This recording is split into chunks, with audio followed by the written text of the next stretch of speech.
तो कल के लेक्चर में जो हमने पढ़ा था बेटा, मैंने बोला था आपको kinetic energy and potential energy की हम बात कर चुके थे। तो काइनेटिक एनर्जी की जो इक्वेशन हमने लिखी थी वो किसके बराबर था? ये कौन सा है?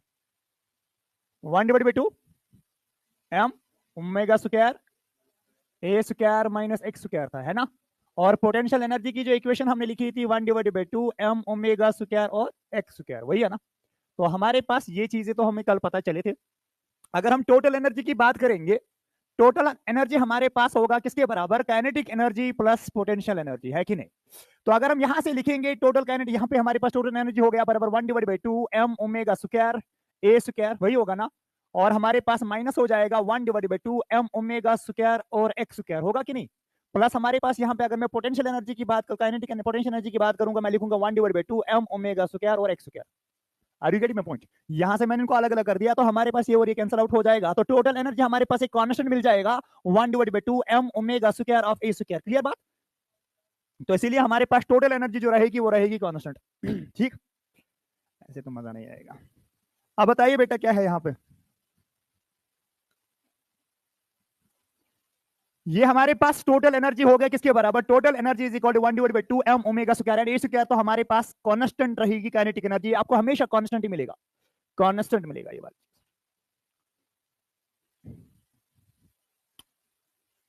अगर हम थोड़ा सा और देखेंगे इस चीज को, कभी कभी ये यूज हो जाता है, सुनो मेरी बात।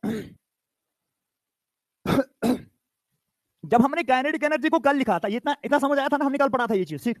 तो जब हमने कल लिखा था काइनेटिक एनर्जी या potential energy in terms of time, तो हमने क्या लिखा था इक्वेशन, जरा मुझे बता दो। In terms of the time जब हमने लिखा था, हमने लिखा टोटल या काइनेटिक एनर्जी हमारे पास जो था वो किसके बराबर था?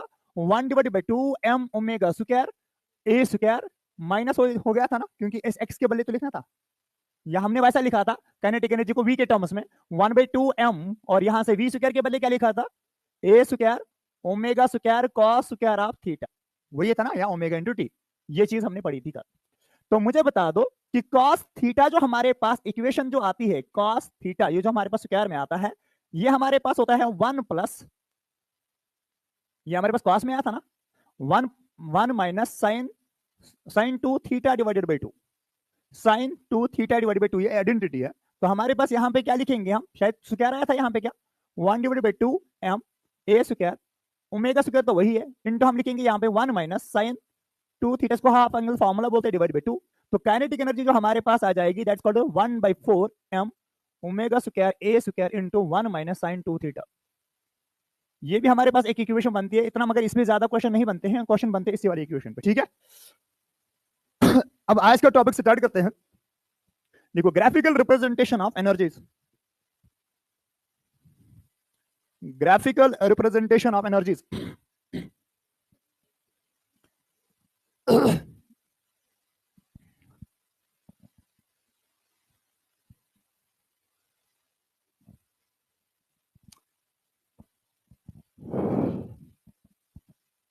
चलो बेटा, हो गया, ये मैंने ऐसे ही कराया था।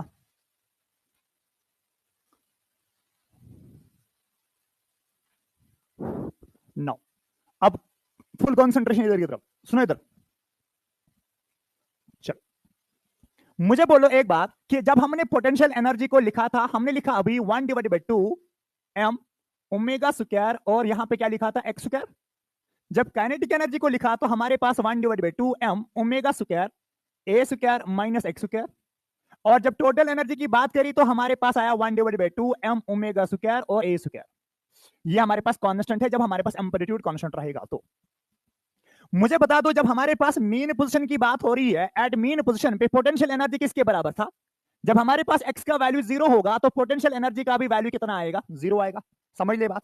तो हमारे पास जब एक्स का वैल्यू ए के बराबर होगा, प्लस माइनस ए के बराबर होगा, तो पोटेंशियल एनर्जी का वैल्यू मैक्स होगा। जब हम काइनेटिक एनर्जी की बात करेंगे तो हमारे पास जब एक्स का वैल्यू 0 हो जाएगा तो काइनेटिक एनर्जी मैक्स होगी, है ना। जब हमारे पास एक्स का वैल्यू ए हो जाएगा तो काइनेटिक एनर्जी का वैल्यू 0 होगा, और हमारे पास टोटल एनर्जी चाहे एक्स का वैल्यू 0 हो चाहे एक्स का वैल्यू ए हो तो ये कांस्टेंट रहेगा। इस डाटा को यूज करके हम क्या बना देंगे? ग्राफ बना लेंगे। जरा ध्यान से समझना बेटा, आप वेरी इंपॉर्टेंट ग्राफ है ये। अगर हम ग्राफ देखेंगे यहां पे ग्राफ देखेंगे, मुझे बता दो ये हमारे पास मीन पोजीशन है जहां पे एक्स का वैल्यू 0 है। जब x का वैल्यू 0 हो जाएगा तो पोटेंशियल एनर्जी का ग्राफ कैसे बनेगा? जो ही हमारे पास a की तरफ, this is the plus a and this is minus a, समझना, this is plus A and this is minus A. तो हमारे पास जब ए का वैल्यू बढ़ेगा तो पोटेंशियल एनर्जी बढ़नी चाहिए कि घटनी चाहिए? बढ़नी चाहिए। बट पोटेंशियल एनर्जी को एटस के साथ या ए के साथ इन ना स्क्वायर में रिलेशन है। वो इसका मतलब जब इसका 1 हो जाएगा तभी 4 बढ़ना, यानी कि एक बढ़ेगा, जब ये 2 हो जाएगा तभी 4 हो जाएगा, अकॉर्डिंगली हो जाएगा। तो इस तरीके से ग्राफ जो बनेगा वो इस तरीके से बनेगा। क्लियर बात? तो यहां से भी किस तरीके से बनेगा? इधर से। तो मैक्सिमम कहां पर हो जाएगा? मैक्सिमम हो जाएगा, इसका जो ग्राफ होगा वो मैक्सिमम हो जाएगा प्लस ए और माइनस ए पे। तो हमारे पास ग्राफ जो बनेगा वो इस तरीके से बनेगा। इसने कहां पे अपलोड करके, ठीक है? तो हमारे पास जो ग्राफ बनेगा वो इस तरीके से बनेगा। ठीक, तो ये हमारे पास ग्राफ होगा पोटेंशियल एनर्जी का। This is the graph for potential energy. ठीक, अब मुझे बता दो कि जब हमारे पास x का वैल्यू 0 है तब हमारे पास पोटेंशियल एनर्जी का वैल्यू 0 है। जब x का वैल्यू a है तब हमारे पास पोटेंशियल एनर्जी का वैल्यू जो होगा वो मैक्सिमम होगा, है कि नहीं? तो मुझे बता दो यहां से भी तो मैक्सिमम होगा। वो इसका मतलब जब हमारे पास x का वैल्यू 0 है तब काइनेटिक एनर्जी मैक्सिमम की मिनिमम, तब काइनेटिक एनर्जी मैक्सिमम। तो ये वाला पॉइंट होगा उसका मैक्सिमम पॉइंट। फिर इसके बाद जब हमारे पास काइनेटिक x का वैल्यू a है तब काइनेटिक एनर्जी का वैल्यू 0 है। तो इसका मतलब इस तरीके से घटना चाहिए ये, और ये इस तरीके से घटेगा। ठीक है ना? This is the graph for kinetic potential energy and this is the graph for kinetic energy. Now the total energy क्या रहेगी? कांस्टेंट। आप कहीं पर भी देख लो, इन दो का सम जो हमारे पास हो जाएगा 1/2 m omega square, A square होगा, कांस्टेंट वैल्यू हो जाएगा। तो इसका मतलब दैट टाइम पे जो आपके पास टोटल एनर्जी का जो ग्राफ होगा वो इस तरीके से हो जाएगा। समझ बात आ रही है? थोड़ा सा ऊपर, थोड़ा सा ऊपर जाएगा। This is the total energy. ये हमारे पास टोटल एनर्जी है। दिस इज द जो हमारे पास है ये पोटेंशियल एनर्जी है, और ये जो हमारे पास ये कौन सा एनर्जी है? काइनेटिक एनर्जी है। तो आपको कैसे पता चला? आपको इस डाटा से पूरा पता चला कि जब हमारे पास मेन पोजीशन पे है पोटेंशियल का वैल्यू 0 हो जाएगा, ए का वैल्यू बढ़ेगा, पोटेंशियल भी बढ़ेगा। ठीक, बिकॉज मैक्सिमम कब हो जाएगा? जब एम्पलीट्यूड होगा। ठीक है ना? तो maximum amplitude that means A plus minus A के ऊपर जो होगा पोटेंशियल एनर्जी मैक्सिमम होगा। जब एक्स का वैल्यू 0 होगा काइनेटिक एनर्जी का वैल्यू मैक्सिमम होगा, फिर इसके बाद घटेगा। ठीक है ना? तो इसका घटना और इसका बढ़ना हर एक जगह पे जब आप ऐड करोगे कांस्टेंट वैल्यू मिलेगा। That is equal to this. Now अब आपको अगर याद रखना होगा, इसी ग्राफ से मैं पूरा लिखूंगा तो ये हमारे पास पोटेंशियल एनर्जी है, वैल्यू हमारे पास है 1/2 m omega square x square हो जाएगा ये। This is the kinetic energy graph, that means 1/2, ये हमारे पास बनेगा m ओमेगा स्क्वायर और a square minus x square हो जाएगा। फिर इसके बाद ये हमारे पास टोटल एनर्जी ग्राफ है ये वाला, इसके ऊपर भी लिख लो आप अपनी इक्वेशन 1/2 m ओमेगा स्क्वायर और a स्क्वायर। समझ में बात आई क्या? ग्राफ बना लो और उसको पूरा अच्छे से लिख लो। सर्दी है समझ सकते हैं, बट उतनी भी ज्यादा नहीं है, अभी बर्फ ही नहीं हुई। तुम्हारा तो बर्फ बर्फ तक क्लास लगेंगे ना, मजा ही आएगा। हाँ, कमल भी लाओ साथ।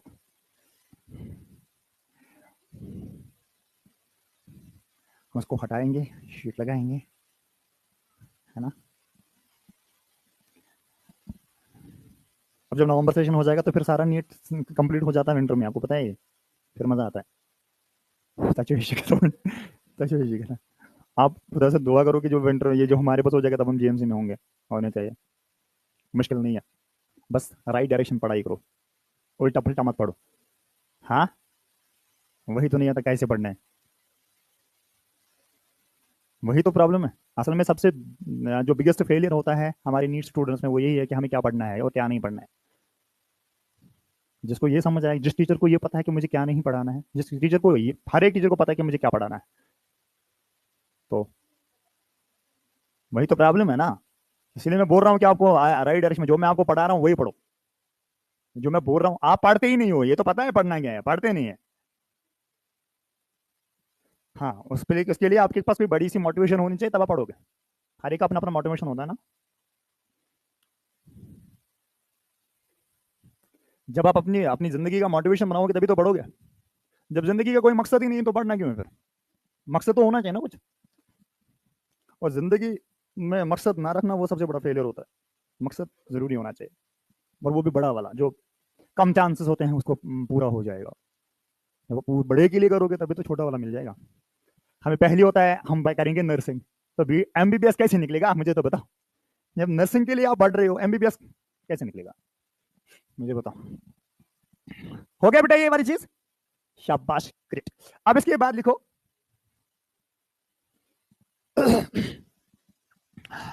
अगर आपको बोला जाएगा कि draw the graph of potential energy for plus A वाला ग्राफ बनाना है, दैट मींस ग्राफ का ये वाला पार्ट बनेगा। अगर माइनस ए के लिए बना जाएगा तो ये वाला ग्राफ बनेगा। अगर काइनेटिक एनर्जी का प्लस वाला ए बने तो ये वाला बनेगा। आधा आधा भी ग्राफ होता है, ऐसा नहीं समझने के सर ने पढ़ाया नहीं। फिर ठीक है, तो आधा भी पूछ सकता है वो, ठीक है, दिखा दूंगा मैं, ठीक। ओके, इतना तो दिमाग है आपके पास, अब था नहीं बट मैंने बोल दिया, अब आपका होगा। अब आगे बढ़ते हैं, लिखो graphical representation for displacement velocity and acceleration. Displacement velocity and acceleration, displacement velocity and acceleration.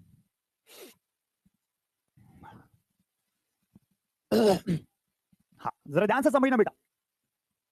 मुझे बता दो, अगर मैं बात करूंगा डिस्प्लेसमेंट की, टाइम के रेस्पेक्ट में देख रहा हूं मैं, टाइम के रेस्पेक्ट में देखूंगा, तो जब टी का वैल्यू 0 था तो ग्राफ कैसे बनेगा? टी यहां से स्टार्ट हो जाएगा ना, डिस्प्लेसमेंट होता y is equal to A sine omega T, ठीक है ना, ए साइन ओमेगा। थोड़ी सी इंटरेस्ट को दिखा दो। तो मैं बोल रहा हूं आपको ये कि जो हमारे पास y is equal to A sine omega into T, ठीक। तो मुझे बता दो, जब t का वैल्यू 0 हो जाएगा तो y का वैल्यू कितना हो जाएगा? 0। तो इसका मतलब ग्राफ यहां से स्टार्ट हो जाएगा। तो मुझे बता दो, ग्राफ को जो बनेगा वेव फॉर्म में बनेगा, बिकॉज साइनोसाइडल वेव होता है, साइन का जो रेंज होता है वो -1 से लेके +1 होता है, या 0 से लेके 1 होता है, ठीक। तो हमारे पास क्या ग्राफ बनेगा? इस तरीके से ग्राफ स्टार्ट हो जाएगा, और ये हमारे पास ग्राफ बनेगा, ये हम ऑलरेडी जानते हैं ना, ठीक है। ये हमारे पास y का ग्राफ हो गया। अब जरा दूसरा देख लो कि अगर हमारे पास v का ग्राफ डालेंगे तो v हमारे पास ग्राफ जो होगा, आप डायरेक्टली याद रखोगे, ठीक है, वो कॉस में आता है। कॉस का जब हमारे पास कॉस 0 होता है 90, कॉस 0 कब होता है? 90 पे। तो इसका मतलब ये ऑलरेडी इसके फेज से बाहर है, तो graph start from this point, इस तरीके से ग्राफ हो जाएगा स्टार्ट, ठीक है ना? क्लियर बात? नहीं समझे? तो हमारे पास अगर एक्सेलरेशन की बात हो रही है, एक्सेलरेशन का जो ग्राफ बनेगा वो इस तरीके से बनेगा, एक्सेलरेशन का जो ग्राफ होगा वो इस तरीके से स्टार्ट हो जाएगा, ठीक है, नीचे से। अब मुझे बता दो, अगर आपको फेज डिफरेंसेस पूछे गए, इसलिए बोल रहा हूं, इसको अच्छे से समझना, ये हमारे पास y is equal A sine omega T, यहां पे हमारे पास v किसके बराबर हो जाएगा? ए ओमेगा कॉस ओमेगा टी, वही होगा ना। ये हमारे पास y किसके बराबर, एक्सेलरेशन किसके बराबर था? दैट मींस हमारे पास a is equal to -a omega square sine omega T. तो हमारे पास माइनस की वजह से तो -1 साइन का -1 होता है पाई पे, है ना। तो हमारे पास ये इससे और इसके बीच में कम, यानी कि इसने आधा कंप्लीट किया होगा, यहां से लेके वापस भी आया होगा, -a की तरफ जा रहा है, नहीं समझे? यानी कि इसने कहा साइकिल असल में है, यहां से गया यहां से वापस आया, अभी ये वाला साइकिल दिखा रहा है, इसने पाई कंप्लीट किया है, अभी नीचे से जा रहा है, तो इसीलिए यहां से स्टार्ट हो रहा है। इसमें फर्क है, इसमें और इसमें 180 डिग्री की फर्क है। अगर यहां से ग्राफ स्टार्ट हो जाएगा, वो 0 से स्टार्ट हो रहा है, अब यहां से स्टार्ट हो रहा है, दैट मीन टाइम टी पे इसने एक साइकिल कंप्लीट किया है, ये यहां से स्टार्ट हो रहा है। समझ में बात आ रही है? तो मुझे बता दो कि अगर मैं फेज डिफरेंस बताऊंगा, फेज डिफरेंस बताऊंगा मैं यहां से, फेज डिफरेंस बिटवीन बिटवीन हमारे पास y एंड v, कितना है फेज डिफरेंस बेटा इन दोनों के बीच में? 90 डिग्री की, π/2 की, वेरी गुड, π/2 की फेज डिफरेंस है। अगर मैं y और इसके बीच में फेज डिफरेंस बताऊंगा तो कितना है? वेरी गुड, दैट मींस हमारे पास y एंड a के बीच में जो फेज डिफरेंस होगा कितना है? वो पाई का है, ठीक है, हो गया ये वाला दो। फिर इसके बाद अगर मैं इसके और इसके बीच में फेज डिफरेंस देखूंगा तो कितना है? फेज डिफरेंस बिटवीन 3 पॉइंट्स पे लिख लेना बाद में, दैट मींस फेज डिफरेंस किसके बीच में होगा? v एंड a के बीच में, v एंड a के बीच में, ये π/2 है ये वाला, और ये पाई है ना। तो हमारे पास कितना बनेगा? π/2 प्लस पाई, है ना। तो कितना बनेगा? 3π/2। तो वेलोसिटी और एक्सेलरेशन के बीच में 3π/2 का फेज डिफरेंस होता है। तीनों पॉइंट्स कोड करो, तीन क्वेश्चंस आ चुके हैं वेव बनाने के बाद।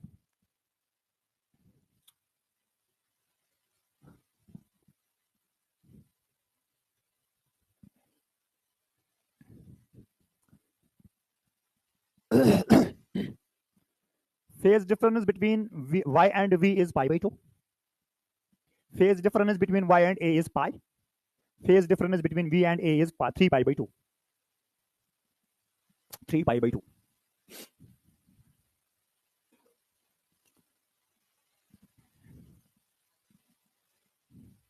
3π/2.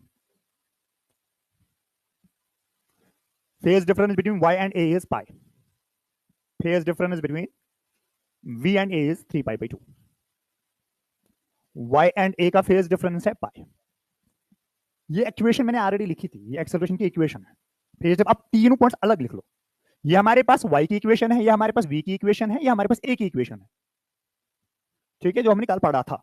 अब इन दोनों के बीच में फेज डिफरेंस है, इसमें और इसमें फेज डिफरेंस है पाई का, इसमें और इसमें फेज डिफरेंस है π/2 का, इसमें और इसमें फेज डिफरेंस है 3π/2 का, ठीक है। लिखा सारू ने, आराम से लिख लो।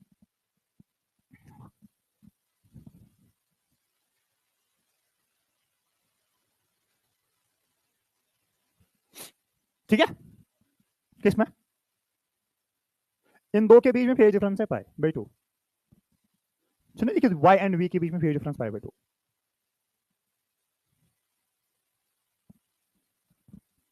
मतलब ये हाईलाइट करके लिख लेना।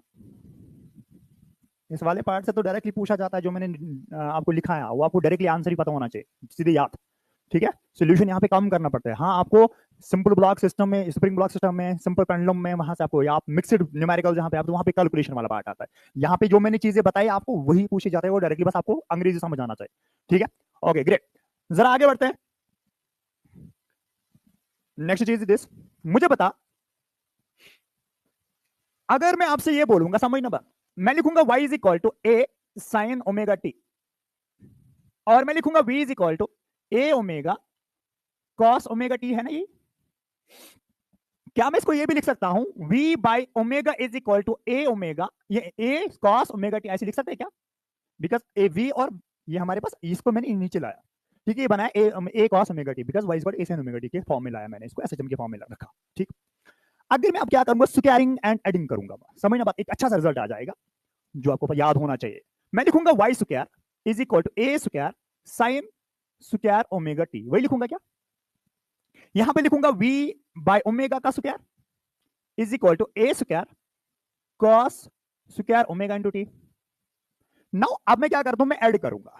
ठीक, जब मैं ऐड किया तो मैं लिखूंगा y स्क्वायर, पहले तो एलएचएस वाले को ऐड कर दूंगा मैं, v square by omega square हो जाएगा ना, इज इक्वल टू क्या लिखूंगा मैं, A square sine square omega T, plus कर दूंगा मैं A square cos square omega T.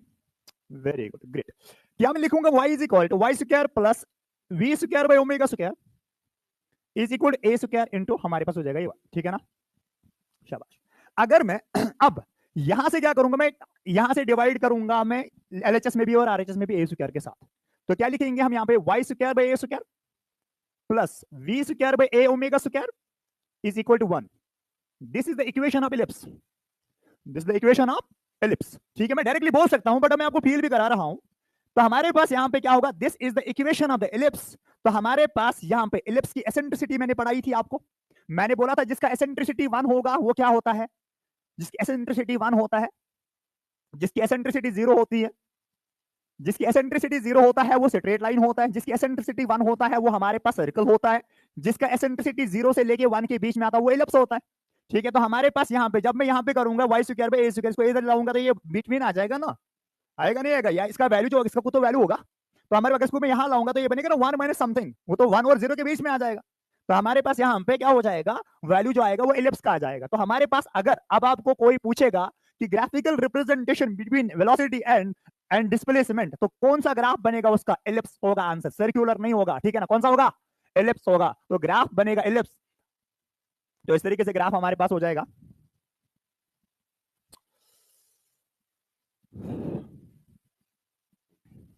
ये हमारे पास एलिप्स होगा। इस एलिप्स का एक खास बात है, वो ये है,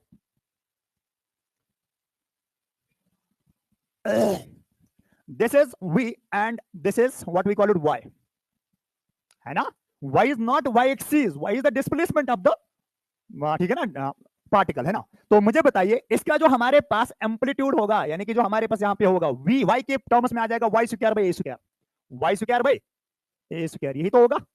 यहाँ पे क्या हो जाएगा हमारे पास, v square by A omega square, वही होगा क्या। तो मुझे बताइए कि हमारे पास यहाँ पे ये वाला वैल्यू, अब ये डिपेंड करेगा कौन इनमें से बड़ा, मेजर एक्सिस कौन बढ़ेगा और माइनर एक्सिस कौन बढ़ेगी। जिसका वैल्यू ज्यादा हो जाएगा वो मेजर एक्सिस हो जाएगा, जिसका वैल्यू कम हो जाएगा वो माइनर एक्सिस बनेगा। बट आपको रिप्रेजेंटेशन तो ऐसी होगी। तो अगर आपको कोई पूछेगा दो जो हमारे पास वेलोसिटी एंड डिस्प्लेसमेंट के बीच में जो ग्राफ बनेगा वो कौन सा, किस शेप का होगा, आप क्या बोलोगे, एलिप्स, ठीक है ना, लिखो वहीं पे, the graph between displacement and velocity, वो तो अलग अलग थे। हाँ पहले लिख लो, पहले तो लाइन ही तो आपको याद रखनी है, displacement and velocity is ellipse, हाँ, the graph between displacement and velocity is ellipse, displacement and velocity is ellipse, लिखा। फिर अपने हिसाब से अगर याद रखना चाहोगे तो रख लो, हाँ ऐसे सिर्फ ऑन ऐसा, हाँ हाँ हाँ, है तो इतना ही, बट अगर आप ये बना लोगे, लिख लोगे तो अच्छी बात है, लिखो लिखो लिखो। तो इक्वेशन ऑफ द एलिप्स याद,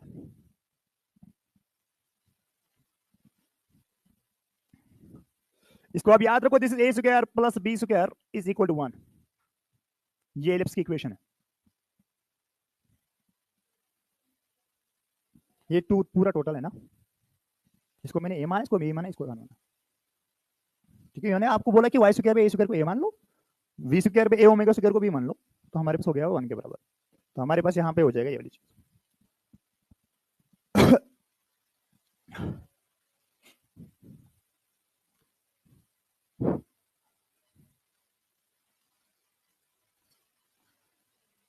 शाबाश, जल्दी।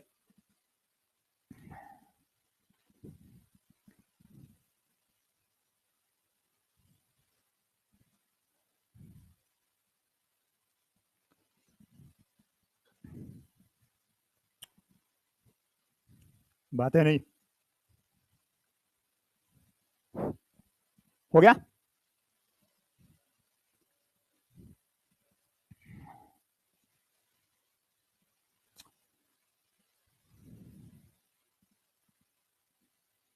मुझे बता दो sir, potential energy and kinetic energy जो है ये हमारे पास है scalar quantities, not vector quantities.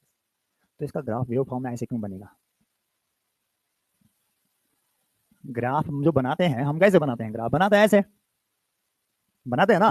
मतलब आप नेगेटिव साइकिल भी दिखा रहे हो, पॉजिटिव साइकिल भी दिखा रहे हो, that mean you represent the direction of the wave, but otherwise ये तो स्केलर है। समझ में बात आ रही क्या? तो इसलिए आपको ग्राफ जो इसका मिलेगा वो इस तरीके से नहीं मिलेगा जिस तरीके से आप सोच सकते हैं। समझाता हूँ, 2 तरीके से ग्राफ बनता है।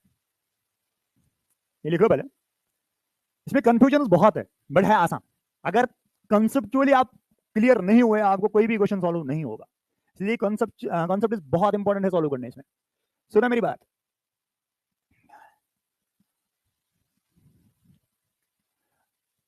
अगर सिर्फ आपको potential energy versus time graph दिया जाएगा, क्या दिया जाएगा?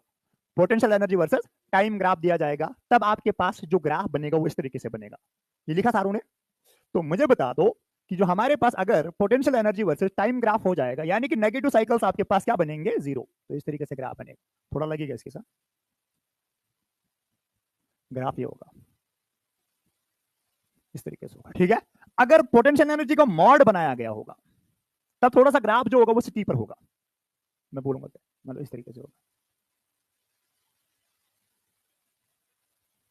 यहां से ये ऐसा नहीं हो रहा है, ये एब्रप्ट 0 नहीं हो रहा है, तो यहां से थोड़ा सा चलेगा, जिसकी वजह से बनेगा। यहां से जो हमारे पास मॉड, अगर ये potential energy versus time graph है तब आपके पास ग्राफ इस तरीके से बनेगा। अगर हमारे पास सिर्फ ये वाला होगा, मॉड में दिखाया गया होगा, तब आपका ग्राफ ये बनेगा। समझे बात बने आई क्या? तो ये हमारे पास किसका है?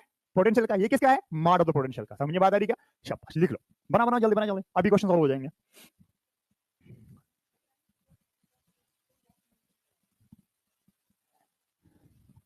अब आप सिंपली बात याद रखो, kinetic energy and potential, these are the scalar quantities. ठीक है, -1 नहीं आएगा, -1 में नहीं आएगा।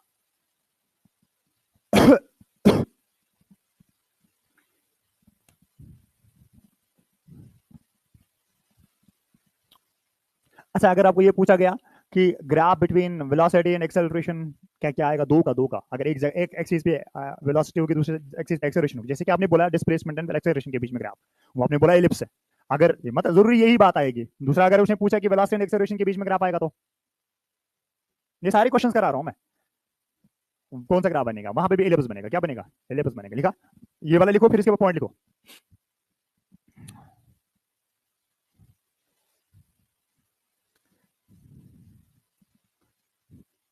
नेक्स्ट पॉइंट में लिखना, graph between velocity and acceleration. Graph between velocity and acceleration. Graph between velocity and acceleration is ellipse. इसका भी एलिप्स हो जाएगा, बट थोड़ी सी चेंज आ जाएगी, थोड़ी सी बेटा चेंज होगी। जरा बोलो कौन सी चेंज हो जाएगी? आप में से कोई बता सकता है? सर अगर अभी पता हो तो थोड़ी इधर आते हैं।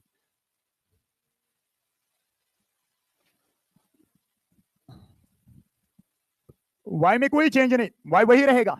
ठीक है, जो आपने लिखा है। 21 में चेंज आ जाएगी, यहाँ पे बनेगा कौन सा? अगर ये हमारे पास किसके बीच में है? एक्सेलरेशन वर्सेस वेलोसिटी है ना। अगर आपने इसको एक्सेलरेशन माना, ये हमारे पास वेलोसिटी है, तो हमारे पास एक्सेलरेशन ये है हमारे पास। यहाँ पे बनेगा ना ए ओमेगा स्क्वायर, यहाँ पे बनेगा ओमेगा स्क्वायर। दैट मींस यहाँ पे होगा, वहां पे क्या था? ओमेगा था ना, यहाँ पे बनेगा omega square by A square, जो भी फिर 7 हो जाएगा, क्योंकि वहां पे एक्सेलरेशन में ऑलरेडी ओमेगा स्क्वायर बाहर है ना। समझे बात आ रही क्या? तो हम यहाँ पे क्या रहेगा फिर? Omega square by A square. समझे बात आई क्या? नहीं समझे? क्योंकि एक्सेलरेशन के जब इक्वेशन लिखते हो वो क्या लिखते हो, एक्सेलरेशन की इक्वेशन लिखते हो ना, माइनस ए ओमेगा साइन ओमेगा टी, वही लिखते हैं ना। तो हमारे पे यहाँ पे ओमेगा स्क्वायर है ना, वहां पे ओमेगा था वेलोसिटी में, यहाँ पे एक्सेलरेशन में क्या आएगा, ओमेगा स्क्वायर आएगा, तो यहाँ पे क्या रहेगा फिर, ओमेगा स्क्वायर आ जाएगा। समझ बात आ रही है क्या? इससे पता क्या फायदा है आपको, मैं बताऊंगा फायदा क्या। अगर आपको कभी कभी क्या दिया जाएंगे, एम्पलीट्यूड के कोऑर्डिनेट्स दिए जाएंगे, क्या दिए जाएंगे, एम्पलीट्यूड के कोऑर्डिनेट्स दिए जाएंगे। यहाँ पे हमारे पास मान के 0,4 है, तो इसका मतलब यहाँ से लेके यहाँ पे तो ये स्लोप आया ना, तो हमारे पास असल में ओमेगा का वैल्यू कितना है, 4 है ना, तो आप टाइम पीरियड इजीली निकाल सकते हैं। तो हमारे पास क्या लिखोगे आप लिखोगे ओमेगा स्क्वायर का वैल्यू जो हमारे पास है 4 है, तो इसका मतलब ओमेगा का वैल्यू आएगा हमारे पास 2। तो आपको पता है कि ओमेगा होता है बराबर 2 पाई बाई टी, क्लियर बात है क्या? तो हमारे पास कितना बनेगा, 2 is equal to 2 pi by T, खत्म हो जाएगा। 1 बाई यहाँ पे हमारे पास इधर आ जाएगा टी इज इक्वल टू पाई, यानी कि टाइम पीरियड जो होगा वो पाई के बराबर होगा। आर यू रेडी में पॉइंट? ये चीज आपको मैं दिखाऊंगा, फिलहाल आप इतना समझ लो, इतना समझ आएगा, शाबाश ग्रेट। अब जरा मुझे बता दो क्वेश्चन का आंसर, कुछ क्वेश्चन है यहाँ पे आपके सामने, बताइए। ना वेट, पहला सवाल आपके लिए, दूसरा सवाल आपके लिए, मज अलग अलग अलग है ना।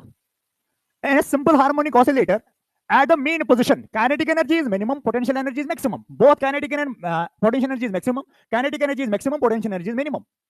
Kinetic energy is maximum, potential energy is minimum. हम जीरो नहीं बोल सकते हैं, बिकॉज यहाँ पे तो है ही नहीं वैसा, तो हमारे पास option number C is correct, ठीक है ना, क्लियर है क्या? अब दूसरा बोल, the total energy of the particle executing simple harmonic motion is, जो हमारे पास क्या रिलेशन है इसको वाई के साथ, एक्स स्क्वायर के साथ, बिकॉज टोटल एनर्जी हमारे पास किसके बराबर होता है, 1 divide by 2 M omega square, A square लिखो या एक्स स्क्वायर लिखो, बिकॉज आपने एम्पलीट्यूड एक्स को माना एम्पलीट्यूड, तो हमारे पास एक्स की बात कर रहा है तो एक्स के साथ वेरिएशन आ जाएगा, एक्स स्क्वायर के साथ आ जाएगा। क्लियर बात है क्या? और मुश्किल नहीं है ना, पढ़ा है, शाबाश, हो गए 2 हमारे।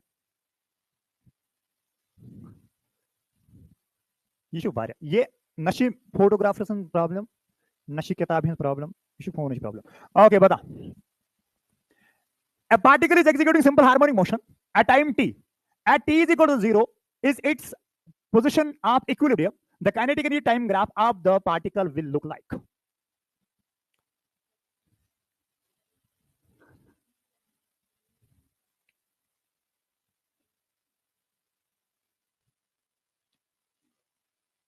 खुश कर दिया आपने मुझे, वेरी गुड ग्रेट, क्योंकि मुझे पता है मेन पोजीशन पे जो हमारे पास यहाँ पे हमारे पास ये है ना काइनेटिक एनर्जी मैक्सिमम, ठीक है, तो हमारे पास टाइम का वैल्यू तो 0 होना चाहिए।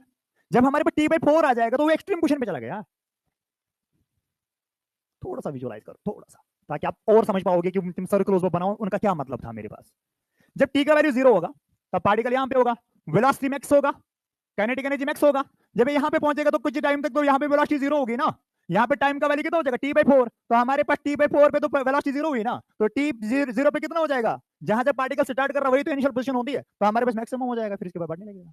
समझ में बात आ रही है? फिर से t/2 पे आ जाएगा, क्या इतना वैल्यू आ जाएगा, समझ में बात आ रही है? फिर से तो मेन पोजीशन पे यहाँ पे पहुंचेगा ना, तो अकॉर्डिंगली चलता रहेगा। क्लियर बात है क्या? तो इसलिए आंसर इसका सी है, बाकी का आप देख सकते हो, ठीक।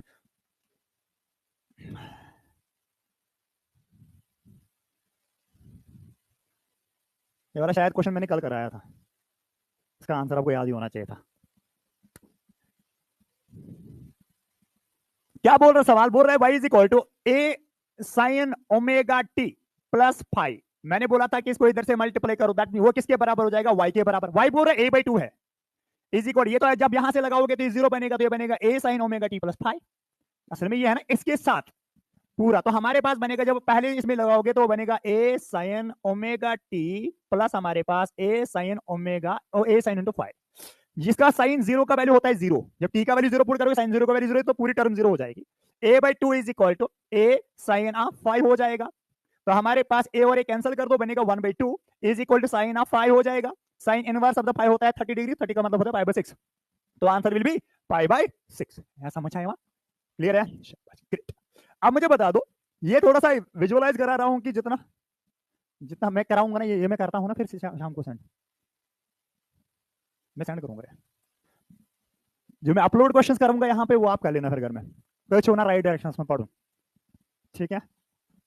मैं आपको ईमानदारी से बोल रहा हूँ, जितना मैं पढ़ा रहा हूँ ना आपको, उसको आप ईमानदारी से पढ़ लो, आप देखो कितना आ जाएगा स्कोर आपका। अगर आपका स्कोर कम हुआ ना, अगर आप बोलोगे ना, मुझे कोई भी बोलेगा कि मैं फिजिक्स की वजह से सिलेक्ट नहीं हुआ, अल्लाह की कसम मैं ये पेन दोबारा नहीं उठाऊंगा, कसम से बोल रहा हूँ।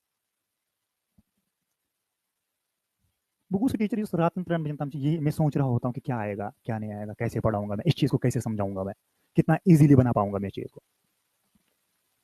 टीचर सारे अच्छे होते हैं, टीचर में कोई प्रॉब्लम नहीं आता, बट चलो बुक पे ऐसा है तो मैं ऐसे ही रिप्रेजेंट करूंगा आपके सामने। जाओ मुझे कोई बुक दिखा के लाओ, बोलो कि आप इसके अकॉर्डिंग पढ़ा रहे हो, इस बुक के अकॉर्डिंग नहीं मिलेगा कहीं पे। आप बोलोगे पता या तो ये अपना पढ़ा रहा है या तो किताबें गलत है। ठीक है, असल में मैं उसको इस तरीके से रिप्रेजेंट करता हूँ जिस तरीके से आपको लगेगा कि हाँ ये इजी बन रहा है। ठीक है, बस आपको अब एक चीज की प्रॉब्लम है, वो वही है कि जो आप पढ़ते नहीं है, बाकी सब कुछ आपको ठीक चल रहा है। देखो कितना आसान सवाल है, मैं इसको डिफरेंट वे में सोच सकता हूँ, मैं डिफरेंट वे में सोचूंगा, मैं निकालूंगा ही नहीं एनर्जी। देख क्या है, बोरा बोरा particle starts executing simple harmonic motion. मुझे बता दो, मुझे नीट के क्वेश्चन आसान कराने होंगे कि जेई के क्वेश्चन? नीट के मैं जेई के क्यों करा रहा हूं? ताकि आपका जेई का एक क्वेश्चन 2-4 क्वेश्चन के बराबर होता है। ठीक है, आप एक क्वेश्चन से 4 क्वेश्चन सीखते हो। समझे बात आ रही क्या? ये चीज, और आपकी कॉन्फिडेंस बूस्ट कर रहा हूं कि हाँ जेई के क्वेश्चन मुझे समझ आ रहे हैं, मुझे आते हैं, नीट के क्वेश्चन तो मुझे वैसे भी आएंगे। अब बताइए इधर पे क्या होगा। यहां पे एनर्जी बोल रहा है कि a particle starts executing simple harmonic motion SHM है, amplitude A and the total energy E है at instant, ठीक, at any instant its kinetic energy is 3E/4, then the displacement of the particle is। तो energy की बात हो रही है, ठीक है ना, एनर्जी की बात हो जाएगी, कौन सी एनर्जी है ये? टोटल एनर्जी है ना। तो मुझे बता दो कि जो हमारे पास टोटल एनर्जी इसके पास ही काइनेटिक एनर्जी की कुछ बोल रहा है, तो मैं लिखूंगा सीधे काइनेटिक एनर्जी, मैं देखूंगा किस पे डिस्प्लेसमेंट पे आ जाएगा। समझ ना बात, टोटल एनर्जी किसके बराबर हो जाएगा? ये काइनेटिक एनर्जी किसके बराबर हो जाएगा? 1/2 m omega square A square minus x square. ठीक है ना, या तो आप इनमें से कुछ वैल्यू पुट करो, देखो कि एनर्जी मत आ जाएगा 3/4, ऑप्शन सी पुट कर दो, मैं दिखाऊंगा आपको, वैसे भी दिखाऊंगा। टोटल एनर्जी किसके बराबर हो जाएगा? 1/2 यानी कि काइनेटिक एनर्जी है ना, m ओमेगा स्क्वायर, वही है क्या, इंटू ए स्क्वायर। देखो मैं डायरेक्टली आंसर पुट करूंगा, मैं लिखूंगा a/2 का स्क्वायर। सुनना बात, काइनेटिक एनर्जी किसके बराबर हो जाएगा? 1/2 m omega square into A square minus A square by 4, वही आएगा। तो काइनेटिक एनर्जी किसके बराबर हो जाएगा? 1/2 m ओमेगा स्क्वायर, ये को ना 4 ए स्क्वायर माइनस हो जाएगा ए स्क्वायर डिवाइड बाई हो जाएगा 4। तो इसका मतलब हमारे पास काइनेटिक एनर्जी किसके बराबर हो जाएगा? That means 1/2 m omega square, ये हमारे पास 3a स्क्वायर बाई 4, ये 1/2 m omega square A square है ना टोटल एनर्जी के बराबर, दैट्स ई। तो हमारे पास काइनेटिक एनर्जी किसके बराबर हो जाएगा? मैं लिखूंगा 3/4 और हमारे पास 1/2 m omega square A square. क्या ये टोटल एनर्जी के बराबर है ना, टोटल एनर्जी के बराबर। तो क्या लिखूंगा मैं? Kinetic energy is equal to किसके बराबर हो जाएगा? 3/4 इंटू ई। वो इसका मतलब जब मैंने ऑप्शन पुट किए तब भी मैं आंसर निकाल सकता हूं। अब अगर आपको ऑप्शन का वैल्यू निकालना होगा, ये एक मेथड हो गया ऑप्शन से भी क्वेश्चन को सॉल्व करना। समझे बात? मुझे यही तो चाहिए था ना, किस डिस्टेंस पे किस डिस्प्लेसमेंट में मुझे ये आंसर मिलेगा। मैंने डिस्प्लेसमेंट रिपोर्ट की इक्वेशन में, जिस पे बराबर आएगा वही तो आंसर है फिर। या दूसरा आप देख सकते हो ये वाला, kinetic energy is equal to 1/2, ये तो नॉर्मल मेथड जो बुक्स करते हैं, m omega square A square minus x square. इसका मतलब काइनेटिक एनर्जी हमारे पास कितना बोल रहा है? 3E/4, वही है क्या, is equal to 1/2 m omega square A square minus 1/2 m omega square into X square, वही है ना। ई के बदले में क्या लिखूंगा? दैट्स एनर्जी, कौन सी energy? Total energy, that means 3/4 into 1/2 m omega square A square. ये तो इसके साथ फिर क्या हो जाएगा? कैंसिल आउट हो जाएगा ना, डिवाइड का साइन वैसा ना कैंसिल। तो हमारे पास किसके बराबर हो जाएगा? ये हमारे पास कितना बनेगा? 1 बनेगा, 1/2 m omega square A square, और यहाँ से माइनस हो जाएगा ये वाला वैल्यू। तो हमारे पास यहाँ पे क्या करोगे? एक्स स्क्वायर का वैल्यू पुट कर दोगे, यहाँ से आपको निकलेगा a/√2। ठीक है, वैसे भी आप आ जाओगे यहाँ से, ऐसे भी आप कर सकते हैं। ठीक, ये दो मेथड दिखाए मैंने, इस तरीके से आप किसी न किसी तरीके से आप निकाल सकते हैं। मैंने डायरेक्टली ऑप्शन ही पुट किया, एनर्जी को बराबर कर दिया, जिस ऑप्शन से बराबर आ जाएगा वैसे भी आप कर सकते हैं। ठीक है, ये वाला हो गया क्या हमारा ये वाला सवाल? नहीं, बताओ। ओके, रुको रुको एक मिनट, फार्मूला याद होनी चाहिए यहाँ पे। A variation of the displacement with time of the particle executing free harmonic motion is shown in the figure. The potential energy ux versus time. The pulled particle is correctly shown. कौन सा option में से सही है? Potential energy का graph है। Potential energy किसके बराबर होता है?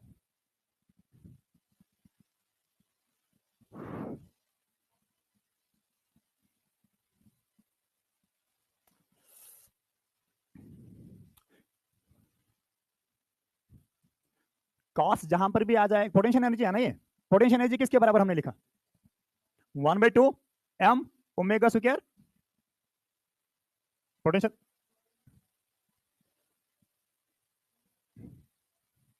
ये आया था क्या,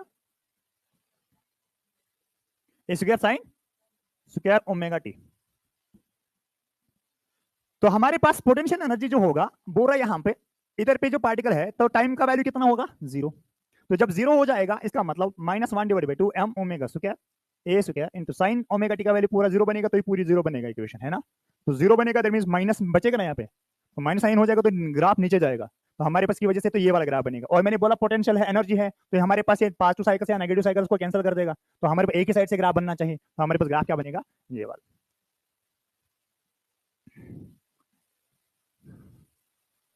क्वेश्चन का नाम था, जब आप इन क्वेश्चन का कॉन्फिडेंटली आंसर करोगे ना तब हमारे पास क्लियर होते हैं concepts. For a body executing system, बताओ कौन कौन सा ऑप्शन में से सही है। Potential energy is always equal to the kinetic energy, ठीक है ना। Average potential energy and kinetic energy over any given interval of the times are equal. Sum of the kinetic energy and potential energy at any point of the time is constant. Average kinetic energy is one of time period is equal to the average potential energy of the one time, ठीक है ना। Choose the most appropriate answer, कौन सा इनमें से most appropriate होगा, कौन सा। पहले मुझे बता दो कि ये गलत है ना, इसको क्रॉस मार दो, बोलो देखो ये तो पहले इसको पता थी इसको गलत होगा, ये इसको पता है। यानी कि इसको तो पता है, हमारे बच्चों को ये चीज तो पता होगी, हाँ ये तो मैकेनिक्स से ही पढ़ के आए हैं। अब दूसरे से कर देंगे, average potential energy and kinetic energy. Average में तो जब हम देखोगे इंस्टेंटेनियस वैल्यूज हमारे पास होते हैं, अगर हम एवरेज का चेक करो तो वो दोनों क्या होंगे, बराबर होंगे ना। तो हमारे पास क्या होगा, तो average potential and kinetic energy over any given interval of the times are equal. तो हमारे पास एवरेज जब आप वैल्यू निकाल दोगे, डिफरेंशिएशन करते हैं ना एवरेज निकालने के टाइम पे, तो हमारे पास क्या हो जाएगा, चेंज आप देखोगे delta U by delta T के समझ में, वहां पे हमारे पास बराबर आ जाएगा। फिर इसके बाद हो जाएगा दूसरा क्या है हमारे पास है, sum of kinetic and potential energy at any point of the time is constant, ठीक है ना। तो हमारे पास बी भी सही है और सी भी सही है, ठीक है। कौन सा ऑप्शन है, कोई सी।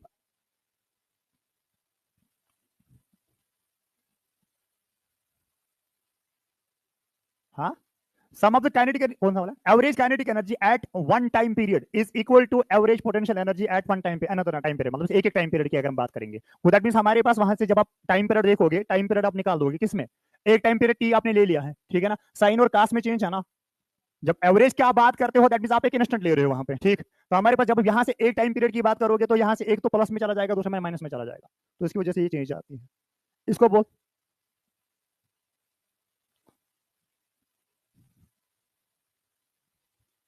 a particle is executing simple harmonic motion as such, the ratio of the potential energy and kinetic energy of the particle when the displacement is half of its amplitude will be 1/3। आप निकाल सकते हैं, अरे अभी तो निकाला आपने। मुझे बता दो क्या होती है पोटेंशियल एनर्जी। पोटेंशियल एनर्जी होता है बराबर किसके बराबर, 1/2 m omega square A square, वही है क्या। दैट मीन्स हमारे पास काइनेटिक एनर्जी किसके बराबर हो जाएगा, 1/2 m omega square A square minus x square हो जाएगा ना। इसका मतलब हमारे पास काइनेटिक एनर्जी क्या वैल्यू आ जाएगा, 1/2 m ओमेगा स्क्वायर इनटू ए स्क्वायर, तो वही होगा -1/a/2, वही होगा क्या। तो हमारे पास काइनेटिक एनर्जी का वैल्यू किसके बराबर हो जाएगा, 1/2 m omega square A square, that means वो है ना 4, that means 4a square minus a square by 4। तो कितना वैल्यू आ जाएगा, काइनेटिक एनर्जी का जो वैल्यू हमारे पास हो जाएगा वो बराबर 1/2 m omega square A square into हो जाएगा 3/4, यहाँ पे है ना। यहाँ पे हमारे पास a/2 का स्क्वायर भी तो करना था, यहाँ पे भी तो a का वैल्यू a/2 ही है, तो हमारे पास 4 हो जाएंगे कैंसल, ए स्क्वायर हो जाएंगे कैंसल, बचेगा क्या 3:1। देखो आप किस में निकालना है ratio, kinetic energy and potential energy के बीच में रेशो निकालना है। काइनेटिक एनर्जी का वैल्यू मैं लिखूंगा 3/4 1/2 m omega square A square, divided करूंगा मैं, यहाँ पे आ जाएगा 1/4 बाहर, 1/4 बाहर मल्टीप्लाई करूंगा 1/2 m omega square A square, ये कैंसिल 4 कैंसिल, तो काइनेटिक एनर्जी का वैल्यू जो बनेगा 3:1 बनेगा, 1:3 बनेगा, जो भी आपको निकालना होगा। ऑप्शन तो एक ही है, क्या समझा था। अब सर आपने कैसे बोला 1:3:1, दैट मुझे पता था कि ऊपर न्यूमरेटर में से 3 बचता है कुछ, है ना। ये वाला सवाल हमने किया क्या, सेम ही सवाल है ना शायद, a/2 है एम्पलीट्यूड, ये ज्यादातर a/2 ही देते हैं, तो π/6 आया था ना इसका अभी आंसर, तो ये हमने पढ़ा था। बट क्वेश्चन दोबारा है, ये AIEEE में आया था 2023 में, 2003 में शायद, अब 2023 में फिर से आया, ठीक है। अब बताइए इस क्वेश्चन का आंसर।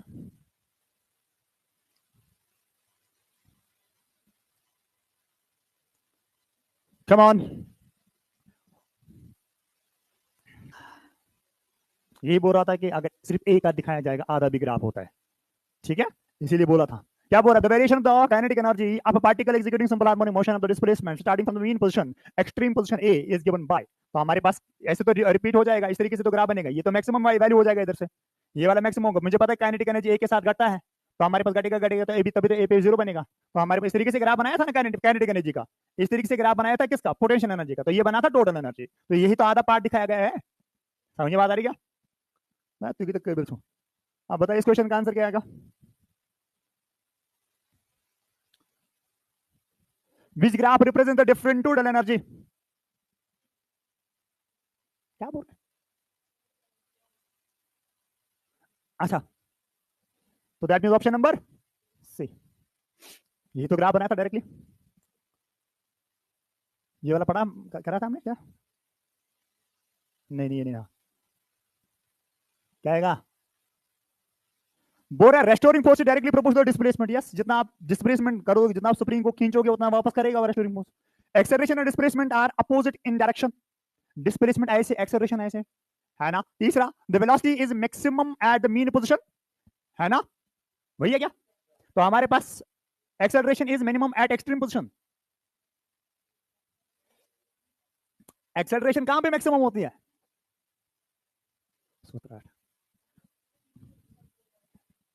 हमारे पास एक्सेलरेशन होता है बराबर किसके? एक्सेलरेशन हो जाएगा बराबर a is equal to omega square of y। Extreme के लिए y का वैल्यू मैक्सिमम होगा, दैट मींस एक्सेलरेशन वहां से ज्यादा होगा। अब एक्सेलरेशन नेगेटिव का मतलब होता है रेस्टोरिंग है, ठीक है ना, रेस्टोरिंग एक्सेलरेशन होती है, तभी तो रेस्टोरिंग फोर्स होगा। मास तो मास ही है, मास को कौन सी डायरेक्शन है, अगर उसको डायरेक्शन प्रोवाइड करता है एक्सेलरेशन प्रोवाइड करेगा। ठीक है, अब बता दो कौन सा आंसर लग रहा है? हाँ, ए बी सी, भैया क्या? पिछले 2 लेक्चर्स का जो रिजल्टेंट आपको मिल रहा है वो आप ऐसा मिल रहा है, जो हमने शायद कितने मिनट में, 10-15 मिनट में किए हमने इतने क्वेश्चन, ठीक है। ये रिजल्टेंट होता है, ये आप इतना जल्दी इसलिए कर पाए जितना जितना आपने प्रीवियसली जो कॉन्सेप्ट्स है वो आपने अच्छे से लिखे हैं।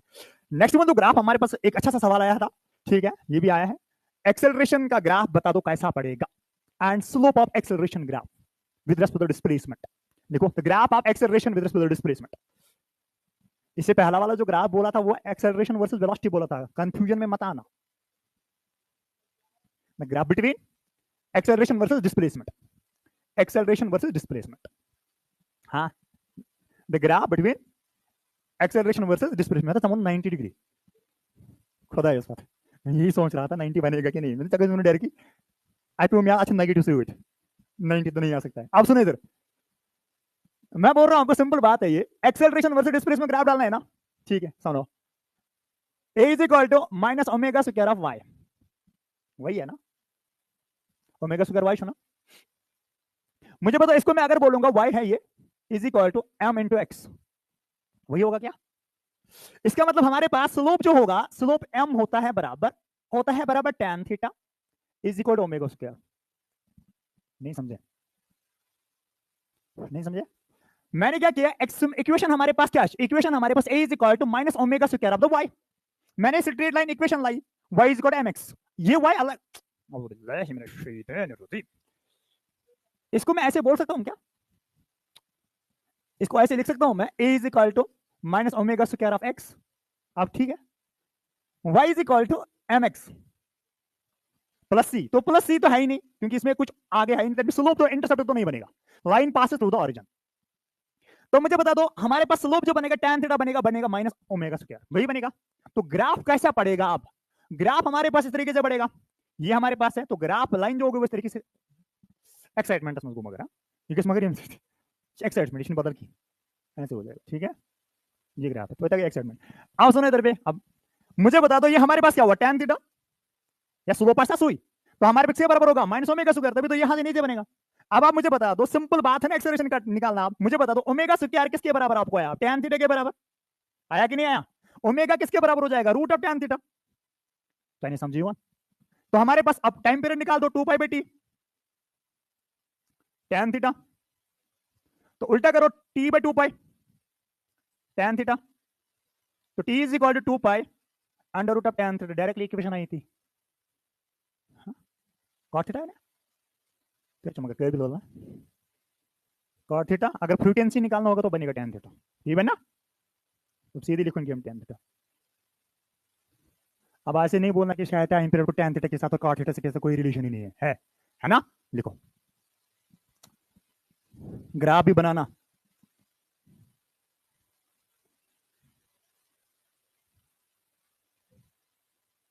एसएचएम का मुश्किल काम हो गया हमारा। अब इंटरेस्टेड पार्ट है, सिंपल पेंडुलम को नचाओ, बता दो टाइम पीरियड, ग्रेविटेशन से ऊपर ले लो, बताओ टाइम पीरियड, आग में लगा दो, बता दो टाइम पीरियड, ठीक है, ग्रेविटेशन को फ्री कर दो, बता दो टाइम पीरियड, वैसा कुछ बनेगा।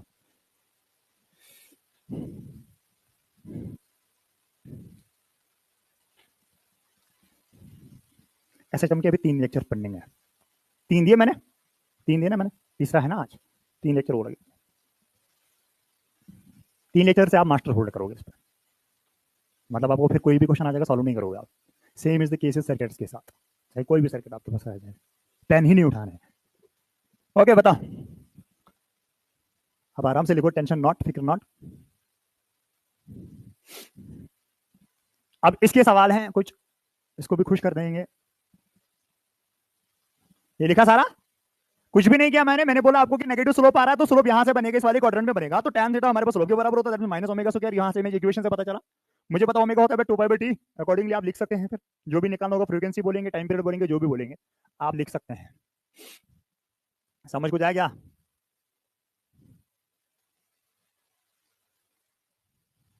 छुट्टी? क्या छुट्टी? छुट्टी चाहिए? हाँ, कब? वो करना हुआ सुबह से ही, फिर वो सही करो ना खुद ही। क्या था असल में इक्वेशन? खुद ही करूंगा मैं। ये हो गया tan थीटा, इसमें ओमेगा, दैट मीन 2π/t बनेगा नहीं, tan ऑफ थीटा रूट। इसका मतलब हमारे पास जब मैं इसको इधर ले जाऊंगा तो 2π/tan थीटा रूट बनेगा इसका t, वही है ना? ये बोल रहे हो? तो हमारे पास देखो यही, फिर इसके बाद अगर फ्रीक्वेंसी निकालना होगा तो फ्रीक्वेंसी होगा इसका उल्टा, बनेगा tan थीटा रूट में बनेगा डिवाइड बाई 2π, ये बोल रहे हो? फिर कॉट लिखना ही नहीं है।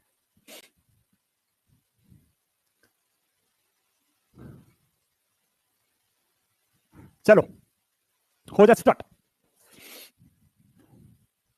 Obtain the simple harmonic motion of the x projection of the radius vector with a rotating particle p in the diagram below. T is equal 10 second, amplitude is 5. तो पहले मैं ये देखना चाहूंगा कि जो हमारे पास यहाँ पे इक्वेशन अगर मैं लिखूंगा y is equal to a sin omega t plus 5, ये कुछ बोल रहे हैं जनरल इक्वेशन, बिकॉज हमारे पास particle is not start from the mean position.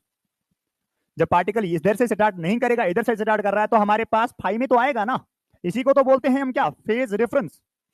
तो हमारे पास y इज इक्वल बोल रहा है a का वैल्यू जो हमारे पास है वो 5 है, तो लगा दो a का वैल्यू 5 बनेगा साइन ओमेगा टी, ठीक है ना? ओमेगा टी जब में 2π/t कुछ ऐसे दिया है इसका आंसर, 2π/t, टी का वैल्यू है 10 सेकंड, तो इधर से 10 मर दो इनटू हमारे पास, और अपना ये टाइम टी है। ये वाला टाइम पीरियड पूरे साइकिल का होता है, ये वाला टाइम पीरियड जो होता है जो आप देख रहे हो, उस एस्पेक्ट टाइम जिसपे आप देख रहे हो, समझ में बात आ रही क्या? तो हमारे पास नॉट थी और बनी 2 कटेंगे नहीं, ठीक है? अब इसके बाद क्या है, और हमारे पास है प्लस, प्लस हमारे पास क्या है 5, 5 का वैल्यू होता है 45 डिग्री, 45 का मतलब होता है π/4, है ना? तो π/4 बनेगा। तो है कोई ऑप्शन ऐसा कुछ?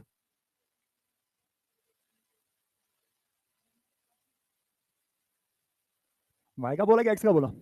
अब कौन सा मसला हो रहा है यहाँ पे, लगा दो 5 cos 2π/t, इतना ही तो फर्क आता है ना। x is equal a sin a cos omega t plus 5 होता है ना ये वाला, तो साइन कॉस में आ जाएगा, ठीक है ना? वही तो।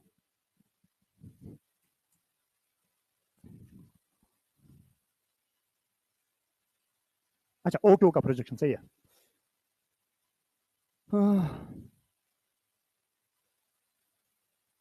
ये कितनी बार ये सवाल देंगे π/6 वाला, सारी। चलो आगे बढ़े क्या, बताइए। The phase at a time t of a particle in simple harmonic motion tells, basic सवाल तक ऐसा ना बात आगे।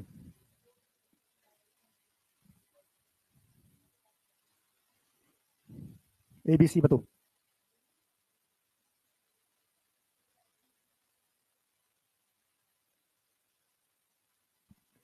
Phase at time t, time mention है ना t, of a particle in a simple harmonic motion tells only the position of the particle at time t, only the direction of the motion at the particle at time t, both the position and the direction of the particle. Phase difference सिर्फ ये बताता है कि mean position से कितना दूर होगा। Direction, क्या डायरेक्शन, मतलब अगर हमारे पास ये है ना, ये हमारे पास होगा, हाँ, क्योंकि तभी तो आप फेज डिसाइड करोगे। ये भी तो फेज डिफरेंस ही है, अगर यहाँ से बनाएंगे तो फेज डिफरेंस है ना, तो दैट मीन यहाँ से तो इतना वाला एंगल आएगा, वो इसका मतलब ये बहुत डायरेक्शन भी करेगा और ये भी करेगा। बिकॉज तब आप बोलोगे यहाँ पे बन रहा है जब आपको पता होगा कि ये प्लस ए की तरफ जा रहा है, ठीक है। जब ये माइनस यहाँ की तरफ जाएगा तब भी आपको पता चलेगा इस वाली क्वाड्रेंट में बनेगा, ये तब पता चलेगा जब आपको डायरेक्शन भी पता होगा, ठीक है, पोजीशन भी बताएगा और डायरेक्शन भी बताएगा। यही है क्या?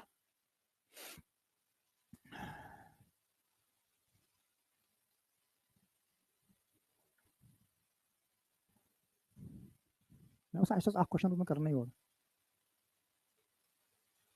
बाकी किए थे हमने।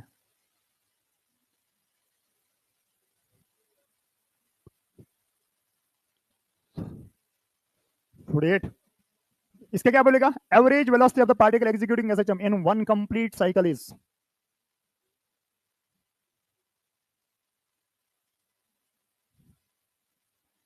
एवरेज का मतलब क्या होता है? एवरेज वेलोसिटी कंप्लीट साइकिल का,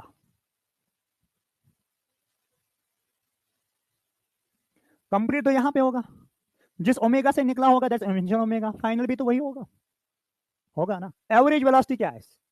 we find omega final minus omega initial divided by T होगा ना। तो हमारे पास वी एवरेज कितना हो जाएगा? 0 है कोई ऑप्शन? हाँ, इनिशियल कंप्लीट साइकिल हो रहा है ना, दैट मीन सर्कुलर मोशन में क्या रहता है? कांस्टेंट स्पीड, स्पीड कांस्टेंट रहता है वही ना, डायरेक्शन तो चेंज, इनिशियल पॉइंट भी वही है, फाइनल पॉइंट भी वही है, कंप्लीट साइकिल हो रहा है, इसका मतलब यहाँ पे इनिशियल ओमेगा भी वही होगा, फाइनल ओमेगा भी वही होगा, तो that mean change in the omega सी गुना एवरेज, एवरेज गुना delta omega by delta T, तो अकॉर्डिंगली तो वही आएगा 0, ठीक है। कहाँ गया वो सवाल, एक रहा था। मुझे असल में सिंपल पेंडुलम स्टार्ट करना है, अब उसको टॉपिक खराब हो जाएगा, इंटरेस्टिंग टॉपिक है वो, इसलिए मैं क्वेश्चन दिखा रहा हूँ, वरना मैंने किया होता वो स्टार्ट। एक पार्ट हमारा ना एसएचएम का खत्म हो गया, एक पार्ट, अब इसके 2 पार्ट बचे हैं। बता, if a simple harmonic motion is represented by D square X by dt square plus ax is equal to 0, it is time period is,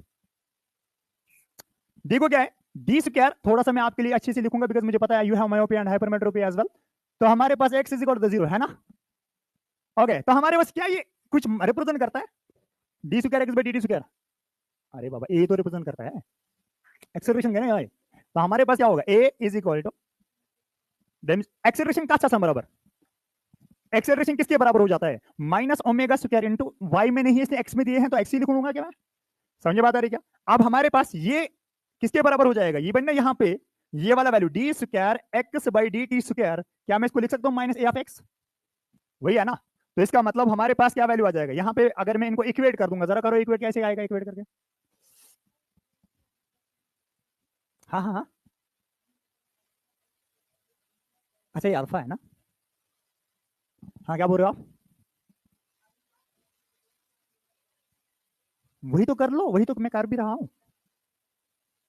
देखो हम क्या करेंगे, अब यहाँ से हमारे पास एक्सेलरेशन का वैल्यू ये वाला वैल्यू आ गया हमारे पास, तो इसमें आप पुट कर सकते हैं इसको, ये हमारे पास एक्सेलरेशन का वैल्यू ये वाला वैल्यू आ गया, टाइम पर तो निकल जाएगा ना, ये तो 2 पाई बाई टी होगा ओमेगा का वैल्यू। तो हमारे पास क्या करेंगे हम, minus omega square X is equal to minus alpha X होगा ना, ये minus alpha into X, minus ये कैंसल आउट हो जाएगा, एक्स और एक्स कैंसल आउट हो जाएगा, तो हमारे पास ये कितना बनेगा? Omega square is equal to alpha, तो हमारे पास ये बनेगा omega is equal to root of alpha, वही बनेगा ना। तो हमारे पास ये बनेगा 2 pi by T is equal to root of alpha, इसका मतलब हमारे पास टी हो गया बराबर 2 पाई बाई रूट अल्फा।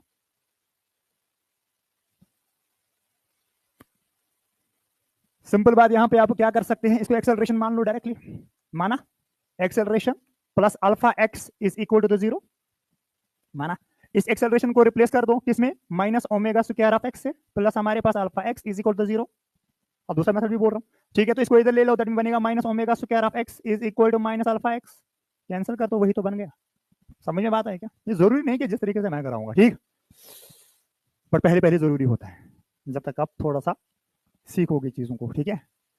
इनको सवाल से टोटल जो मैंने अपने लाए थे 2 3 4 5 6 7 8 9 10 11 12 12 13 क्वेश्चन शायद है, मैं सारे करूंगा सेंड आपको, ठीक है। तो बताइए इस क्वेश्चन का आंसर क्या बनेगा, की बनेगा। जिस हिसाब से मैं जिस जो जो मैंने रिप्रेजेंटेशन आपको दिखाई उस रिप्रेजेंटेशन में क्वेश्चन होता है, ठीक है। ये भी दिखाया था ना, ऐसे भी दिखाया था रिप्रेजेंटेशन, बता दो फिर क्या आएगा आंसर। दिखाया तो मैंने बहुत कुछ है।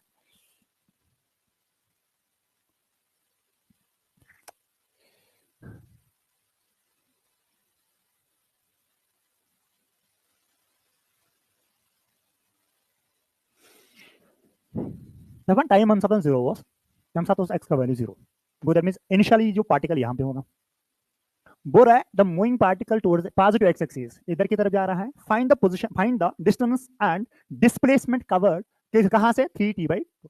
जब ये यहां से जाएगा, पहले ये इधर पहुंचा, प्लस ए करा इसने कंप्लीट, फिर वापस आ जाएगा, फिर से प्लस ए कंप्लीट करेगा, फिर यहां पहुंचेगा तो हो गया ना 2/2, फिर इसके बाद यहाँ पे पहुंचेगा तो फिर से t/2 ऐड हो जाएगा, ये ना यहाँ पे 3t/2 हो जाएगा, इधर पे जो हमारे पास बनेगा प्लस ए फिर से। तो मॉड में अगर देखेंगे तो total distance never be negative, तो हमारे पास क्या बनेगा, डिस्टेंस जो हमारे पास हो जाएगा वो कितना निकाला इसने टोटल में, दैट मींस 3a बना। ना तो डिस्प्लेसमेंट क्यों -a, हाँ क्योंकि ये वापस नहीं आया, यहां से लेके यहां तक डिस्प्लेसमेंट का 0 हुआ, बिकॉज मीन पोजीशन पे वापस आया, फिर इधर से चला तो हमारे पास -a आया। शाबाश, क्या बात है। तो क्या आंसर बनेगा इसका, डी पार्ट है क्या, डिस्टेंस एंड डिस्प्लेसमेंट बोल रहा है कि डिस्प्लेसमेंट डिस्टेंस बोल रहा है, तो 3a - a, ठीक।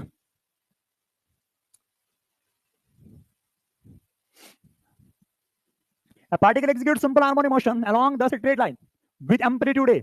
The potential energy is maximum when displacement is, potential energy कब होता है मैक्सिमम, जब एक्स का वैल्यू ये होगा, क्योंकि सबसे ज्यादा तो वही पे जा सकता है। तो हमारे पास क्या हो जाएगा, plus minus,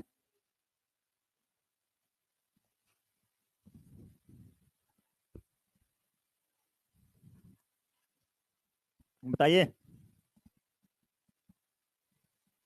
the total energy of the particle executive system is proportional to square of total energy है, टोटल एनर्जी कांस्टेंट रहेगा ना, दैट मींस टोटल एनर्जी हमारे पास किसके बराबर हो जाएगा, 1/2 m omega square a square. है कोई ऑप्शन, कौन सा वाला, स्क्वायर ऑफ इट्स एम्पलीट्यूड है ना, ये तो कांस्टेंट, बिकॉज़ x वेरी करेगा बट एम्पलीट्यूड मींस कांस्टेंट, ये कांस्टेंट आना चाहिए आपके पास, ठीक है बच्चों। बताइए acceleration a and time t of the body is such is given by the curve, the corresponding graph between the kinetic energy and the time correctively represents। Kinetic energy को कौन रिप्रेजेंट कर रहा है, काइनेटिक एनर्जी इज मैक्सिमम जब mean position पे particle होगा, तो नहीं बोलना है, तो वेलोसिटी कितनी चाहिए मैक्सिमम, हाँ क्या बोल रहा है, कुछ नया बोल रहा है क्या, हाँ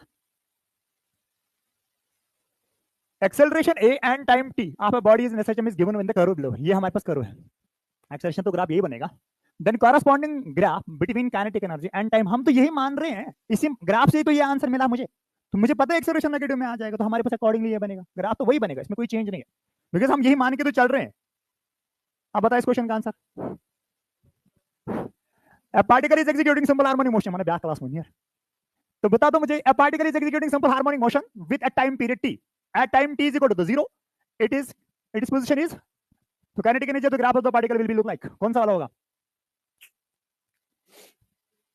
देश मोशन भूत ही, कौन सा, ये क्यों नहीं, चलो ये तो दो हो ही नहीं सकते, बिकॉज यहां पे 0 बोल रहा है मीन पोजीशन पे, ये नहीं हो सकते, तो ये वाला क्यों है, t/2 पे यहां पे मैक्सिमम आना चाहिए, है ना, तो ये वाला होना चाहिए, तो ये तो नहीं होगा, और ये आंसर है, तो मगर कई खुदा इसमें नहीं, आज मुझे लगा ऐसा, चम ही तो डिसाइडिंग चैप्टर है मेरे लिए, बताओ तुम कैसे खुश नहीं हो, हाँ मैंने तो 3 चैप्टर पहले ही गिने थे, फ्लूइड, एसएचएम एंड ये रोटेशन, 2 में तो आपने पास किए, तो बताइए वाला, a particular mass m is also oscillates with simple harmonic motion between x1 and x2, the equilibrium position being O, the potential energy is plotted with which one of the following graph is correct, yeah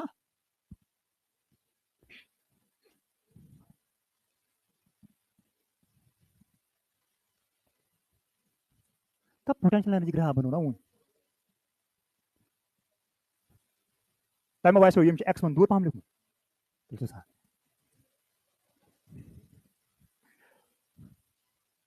बस में मत लियो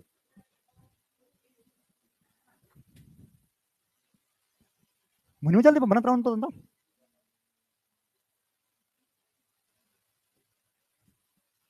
बोलो